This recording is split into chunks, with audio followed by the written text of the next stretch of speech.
গভীর রাত, আপনি হয়তো ঘুমিয়ে আছেন, যারা ঘুমিয়ে নেই তারা হয়তো বই পড়ছেন বা গল্প উপন্যাস লিখছেন, আর এদিকে শহরের বাতিগুলো একে একে নিভে যাচ্ছে, রাস্তায় অন্ধকার ঢেকে গেছে, নিঃশব্দ, একেবারে চুপচাপ। কিন্তু পৃথিবীর একদম অন্য প্রান্তে একটি দেশ নীরব, ধীর কিন্তু অপ্রতিরোধ্য গতিতে মানচিত্র বদলানোর খেলায় মেতেছে বললে ভুল হবে। তাদেরকে বাধ্য করা হয়েছে শব্দটা মনে হয় সঠিক বলা হবে।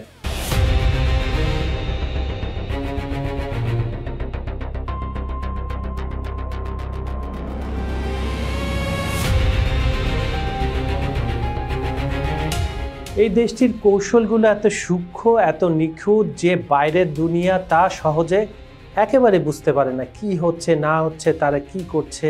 তাদের হাতে আছে একধারে ক্ষেপণাস্ত্র, স্যাটেলাইট, অত্যাধুনিক রাডার এবং একসঙ্গে চলছে রাজনীতির গভীর খেলা, যেখানে শত্রু জানে না, বন্ধুও সবসময় নিশ্চিত নয়।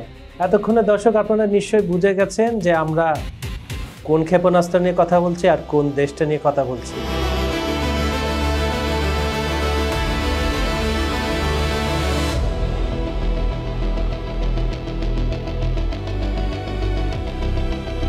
খবর সংযোগের আজকের বিহাইন্ড দ্য সিনে আমরা রাশিয়ার ক্ষেপণাস্ত্র S-500 আকাশ প্রতিরক্ষা ব্যবস্থা নিয়ে আলোচনা করব। এটা শুধু আকাশ প্রতিরক্ষা বললে ভুল হবে। আমি কেন এই কথাটা বলছি বন্ধুরা, একটু পরেই আপনারা ডিটেলসে তা জানতে পারবেন। আশা করি ততক্ষণ আমাদের সঙ্গে থাকবেন। চলুন তাহলে শুনে আসা যাক।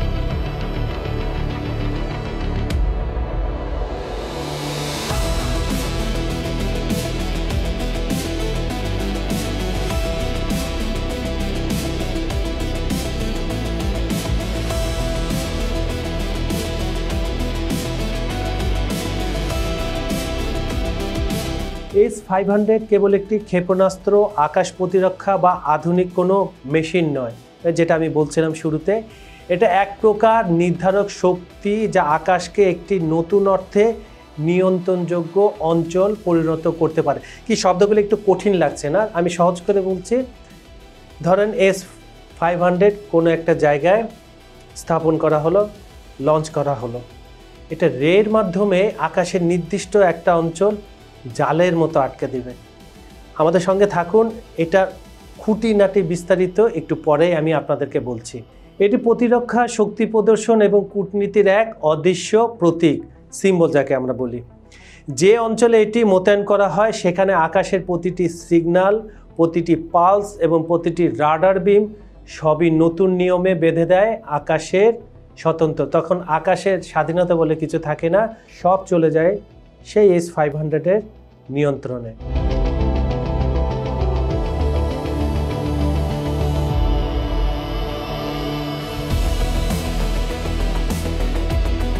এখন আমরা দেখব কিভাবে S-500 কেবল একটি প্রযুক্তি নয়, বরং রাজনৈতিক প্রভাব, সামরিক কৌশল এবং ভূ রাজনৈতিক পদচারণার এক জটিল জাল বিস্তার করে চলেছে আকাশের নো ফ্লাই অঞ্চলে পরিণত করে।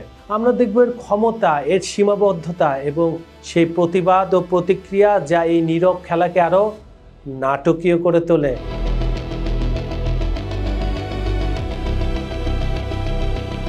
ইমাজিন করেন কালো রাতের আকাশ, সীমাহীনতার মধ্যে একটি সরু লাইট বিম, সম্ভবত সেটা রাডার। দর্শক, আমরা কিন্তু সেই জায়গাটা চলে গিয়েছে যখন আমি বলেছিলাম যে এটা কিভাবে কাজ করে, জাল বিস্তার করে।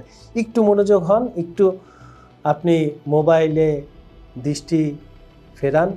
কোথায় ছিলাম আমরা? ওই লাইট বিম, তারপরে silent movement, pin point movement যেটা আমরা বলি, একদম সাইলেন্ট মুভমেন্ট। ট্যানেল, রানওয়ে, একটি মোবাইল লঞ্চার ধীরে ধীরে পিচ ভূমিতে দাঁড়িয়ে, পিচ বলতে আমরা ভূমি বুঝিয়েছি। ক্যামেরা জুম আউট করে দেখায় এটি আরেকটি লাইন, পরে আরও একটি, সেগুলো একত্রিত একটি ঘন জালের মতো। ওই যে আমি স্পাইডার নেটের কথা বলেছিলাম, সে জালের মতো কাজ করতে শুরু করে। বন্ধুরা, এখন থেকে আকাশটা আর আগের মতো থাকবে না। S-500 প্রমিথিউস তো জানেন, সেই ঘোড়াটা যেটা আকাশে উঠতে পারতো, গ্রিক মিথে যেটা বলা আছে। আর এটি হলো রাশিয়ার নতুন প্রজন্মের নিজের স্বয়ংক্রিয় বিমা। মানুষ বিমা কেন করে? নিজের প্রতিরক্ষার জন্য। আর প্রতিশোধের ব্যবস্থা। S-400-এর পরে এক ধাপ এগিয়ে যাওয়া নতুন প্ল্যাটফর্ম, যেটা ভাঙার, প্রতিরোধ করার টেকনোলজি এখন পর্যন্ত বিশ্লেষকদের জানার মতে এখনও কেউ তৈরি করতে পারেনি। ভবিষ্যতে হয়তো করবে, কিন্তু ততদিনে রাশিয়া এটাকেও আরও উন্নত করে নেবে। যে গ্যাপটা থাকে সে গ্যাপটাই রয়ে যাবে। রাশিয়া এটাকে এমনভাবে ডিজাইন করেছে যে এটি উচ্চ গতি, উচ্চ থেকে উচ্চতা, মানে যত গতি এবং এমনকি নিম্ন কাল্পনিক কক্ষপথ, যেটাকে আমরা লো আর্থ অরবিট বলে থাকি, এর লক্ষ্য শনাক্ত ও প্রতিহত করতে পারবে। শক্তিশালী রাডার নেটওয়ার্ক, বহু স্তরের ইন্টারসেপ্টর এবং দীর্ঘ রেঞ্জের লক্ষ্যমাত্রা, এসব মিলিয়ে এটাকে অঞ্চলগত আকাশ নিয়ন্ত্রণ কার্যকর করা সম্ভব। কিন্তু এইসব দাবি প্রভাবশালী হলেও বাস্তবে কার্যকারিতা অবস্থাভিত্তিক, যেমন অবস্থা তেমন সিদ্ধান্ত এবং পরীক্ষিত প্রমাণের উপর নির্ভরশীল। আমি এখানে টেকনিক্যাল কিছু শব্দ ইউজ করেছি, আপনারা হয়তো বুঝেছেন। আরও সহজ করে বোঝাতে চাচ্ছি যে যেখানে এটা স্থাপন করা হবে, আকাশে জলবায়ু কী অবস্থায় রয়েছে, আবহাওয়া কী অবস্থায়, বাতাস কোন দিকে চলছে, তার উপরে কিন্তু সব কিছু নির্ভর করে। তার মানে নেচার, প্রকৃতি এখানে একটা বড় ভূমিকা রাখে। একজন সেনাকোর কল্পনা করছি ক্রিটিক্যাল ল্যান্ডিং ব্রিজ বা সামরিক বন্দর, তাতে S-500 বসানো হলো। ফলাফল, প্রতিদ্বন্দ্বীরা সেখানে উচ্চশ্বাসে দূর থেকে উঠতে পারবে না। এই শ্বাস নিয়ে যে উঠবেন, এখন নতুন ফ্লাইটার বাইরে হয়েছে, যারা ছোট প্যারাশুটের উপরে থাকে না, আপনার বিভিন্ন মুভিতে বা সেনা নির্মিত যেগুলো আমরা ভিডিও সেখানে দেখতে পারি। আর রাডারের চারকা ঘূর্ণি তাদেরকে ধরে ফেলবে, তাদের আক্রমণ পরিকল্পনা নতুন করে আবার ভাবতে হবে। আপনি একটা টেকনিকে গেছেন ওখানে হামলা করতে, কিন্তু S-500 কার্যকর অবস্থায় ছিল, তাই আপনার প্ল্যানটা আবার চেঞ্জ করতে হবে। এটা আকাশপথে খুবই কঠিন একটা কাজ। বাস্তবের নামমাত্রের মধ্যে এই ধরনের মোতায়েন একটি ডিফ্যাক্টো নো ফ্লাই জোন তৈরি করে, সেই অঞ্চলে বিমান চালানো ও স্ট্রাইক অপারেশনকে ঝুঁকিপূর্ণ করে তোলে। কিন্তু মনে রাখতে হবে, নো ফ্লাই বলার মানে আইনগত বিশুদ্ধতায় আন্তর্জাতিকভাবে স্বীকৃত এমন অঞ্চল নয়, এটা কেবল কার্যত আকাশে সামনাসামনি হুমকি সৃষ্টি করে। নাম্বার 1, রুট প্রতিবন্ধকতা। দীর্ঘ রেঞ্জ রাডার ও ইন্টারসেপ্টর হবে এমন রুটগুলোর উপর একটি ঝুঁকি। ফ্রন্ট লাইনের দ্রুত বিমান চালানো অনেক আমি আবার বলছি অনেক কঠিন। নাম্বার 2, শক্তি প্রদর্শন। মোতায়েন কেবল প্রতিরক্ষা নয়, এটি শক্তি প্রদর্শনের একটা নিদর্শন। স্থানীয় রাষ্ট্রগুলোর উপর রাজনৈতিক প্রভাব বিস্তার করা সহজ হয়। নাম্বার 3, আঞ্চলিক প্রতিক্রিয়া। প্রতিবেশী শক্তিগুলো কৌশলগত সমন্বয় পরিবর্তন করবে, পাল্টা ব্যালিস্টিক বা স্ট্রাইক ক্ষমতা বাড়ানোর চিন্তা করবে, সাইবার ইলেকট্রনিক যুদ্ধ বেড়ে যাবে। আসলে কোনো সিস্টেমই অলৌকিক নয়, এটা আমরা আগেই বলেছি। S-500-এর ক্ষমতাগুলো আবার চিরস্থায়ী নয় যদি সেটা আরও উন্নত মানের ভবিষ্যতে না করা হয়। ইতিমধ্যে রাশিয়া মনে করে ফেলেছে, না করলে তারা করার পথে রয়েছে। আর এই রিয়েল ওয়ার্কের মধ্যে আছে লজিস্টিক ও টার্গেটিং। মোবাইল হলেও সেট আপ, কভারেজ এবং রিলায়েবিলিটি নির্ভর করে কনফিগারেশন ও পরিবেশের উপর। আমি যেটা আগেই বলেছিলাম, প্রতিচালনা, কাস্টম জ্যামিং, স্ট্রিট প্রযুক্তি, সাইবার আক্রমণ ও মিসাইল স্নায়ুযুদ্ধ এসব হারাতে পারে কার্যকারিতা। এটা S-500-এর কিছু দুর্বলতার দিক। আর কৌশলগত ব্যয়, মোতায়েন ও রক্ষণাবেক্ষণ, বড় অর্থনীতি ও রাজনৈতিক দায়বদ্ধতা ঘিরে তো তাদের যদি অর্থনীতি ভালো থাকে এটা করা তাদের পক্ষে অসম্ভব কিছু না। কিন্তু আপনার অর্থনীতি যদি দুর্বল থাকে তাহলে এটা আপনার ভেবে দেখা উচিত। একটি নো ফ্লাই এলাকায় বাস্তবে প্রতিটি ফ্লাইট বা রকেট আক্রমণ থামানো যায় কিনা তা নির্ভর করে নেটওয়ার্কের ঘনত্ব ও সচলতা আর প্রতিপক্ষের সক্ষমতার উপর। আর এই রিপোর্টগুলো দেখলে কি মনে হয়? কিছু অঞ্চলে রাশিয়া আধুনিক এয়ার ডিফেন্স সরঞ্জাম সরবরাহ বা পুনরায় মোতায়েন করে স্থানীয় ক্ষমতা বৃদ্ধির চেষ্টা করছে। কোথাও সরাসরি মোতায়েন, কোথাও সরবরাহ এবং কোথাও যৌথ কৌশলগত আলোচনা চলছে। এভাবে রাশিয়া তার প্রভাব বাড়াচ্ছে আর এটি সীমান্ত নির্ধারণকে নতুন ভূমিকায় নিয়ে আসে। আকাশীয় প্রক্ষেপণ, যেটা আমরা বলি, সমুদ্র বা ভূখণ্ডে নয়, আকাশ থেকেই প্রভাব বিস্তার করা হচ্ছে। রাশিয়া S-500 নিয়ে ধারাবাহিকভাবে কাজ চালিয়ে যাচ্ছে, যেটা আমি প্রথমেই বলেছিলাম। কারণ এটার প্রযুক্তি যদি ধরা পড়ে যায় তাহলে তো এদেরকে আরও নতুনভাবে তৈরি হয়ে আসতে হবে। প্রথম রেজিমেন্ট বা ইউনিট সমন্বয়ে মোতায়েন খবর এসেছে। আমরা আর কিছু রিপোর্টে ক্রিমিয়া ও কেরেস সেতুর আশেপাশে মোতায়েন করার খবর এসেছে, যেখানে S-500 অঞ্চলগত সম্পদের সুরক্ষা দিতে ব্যবহার করা হচ্ছে। এছাড়া মধ্যপ্রাচ্যে যদি আপনি দৃষ্টি ফেরান তাহলে সিরিয়া এবং লিবিয়াতেও কিছু এলাকায় এয়ার ডিফেন্স স্থাপন করা হয়েছে। শেষ কথা আমরা আসি দর্শক, রাতের আকাশে কোনো শব্দ নেই, কেবল বাতাসের হালকা কম্পন আর দূরের কোনো রাডারের ঘূর্ণায়নের নরম আওয়াজ। চোখে দেখা যায় না, কিন্তু উপরে কিছু আছে, কিছু একটা আছে যা নজর রাখছে আমাদের উপরে।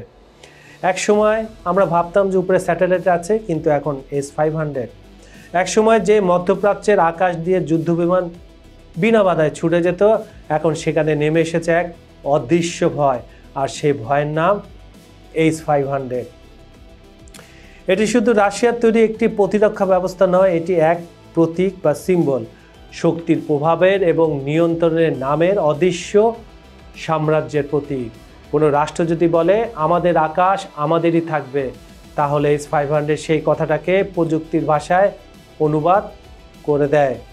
রাশিয়া জানে যুদ্ধ এখন শুধু মাটিতে হয় না, যুদ্ধ হয় তথ্যের পরিসরে, মানুষের মনেও। S-500 সেই মানুষ যুদ্ধেরই অংশ। এটি শত্রুকে ভয় দেখায়, বন্ধুদের কাছে নিরাপত্তার প্রতিশ্রুতি দেয়, আর বিশ্বের কাছে এক নিঃশব্দ বার্তা পাঠায়, আমরা আকাশ দেখি, আমরা আকাশ বুঝি, আমরা আকাশ নিয়ন্ত্রণ করি। কিন্তু প্রতিটি শক্তিরই এক বিপরীত ধ্বনিও আছে, সেটা ভুলে গেলে চলবে না। যখন কোনো আকাশ নো ফ্লাই হয়ে যায় তখন আসলে মানুষ হারায় তার উড়ার স্বাধীনতা। মানুষ তো উঠতে পারে না, প্লেনে করে যায়। যে অঞ্চলে প্রতিটি মেঘের নিচে সন্দেহ আর প্রতিটি সিগন্যালের ভেতরে টার্গেট লক করা থাকে, সেখানে শান্তি কতটা স্থায়ী আপনি ভেবে দেখেন। শেষ পর্যন্ত যুদ্ধের প্রকৃত বিজয় কেউ না, কেবল আকাশ, যে প্রতিবার নতুন প্রযুক্তির চ্যালেঞ্জে হাসে আর মানুষের সীমাবদ্ধতা মনে করিয়ে দেয়। তাই প্রকৃতির সামনে কেউ বড় হতে পারে না। হয়তো একদিন এই একই আকাশে কোনো রাডার থাকবে না, কোনো টার্গেট লক থাকবে না। তখন মানুষ সত্যিকারে বুঝবে যে নিরাপত্তা মানে ভয় নয়, নিয়ন্ত্রণ নয়, নিরাপত্তা মানে অটুট বিশ্বাস। সুপ্রিয় দর্শক, S-500 ভবিষ্যতের নিয়ন্ত্রক না, নিচের উপরেই এসে পড়বে, কারণ আকাশ কাউকে স্বাধীন হতে দিবে না। আজকের এই পর্বটি আপনাদের কেমন লেগেছে আমাদের জানাবেন। আমাদের ভিডিওগুলো লাইক, কমেন্ট ও শেয়ার করবেন। আমাদের চ্যানেলটি সাবস্ক্রাইব করে রাখুন। আজ এখানে বিদায় নিচ্ছি। আগামীকাল আমি কাজল হায়দার ফিরে আসব নতুন কোনো টপিক নিয়ে। ততক্ষণ সঙ্গে থাকবেন। ধন্যবাদ সবাইকে।